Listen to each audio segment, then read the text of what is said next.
Are you happy with Yes, ma'am. Really? Mm-mm. That's good. Does it help your relationship as husband and wife to work together? Yes po. Oh, Tapos, actually, siya nice. taga-push sa akin.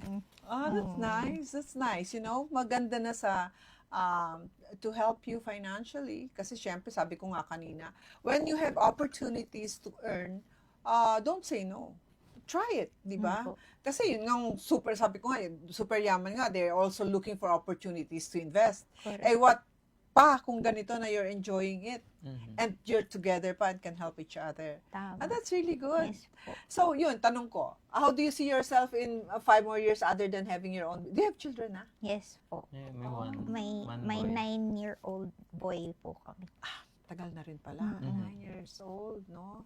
So, do you think that doing this business give you more time for each other and for your little one?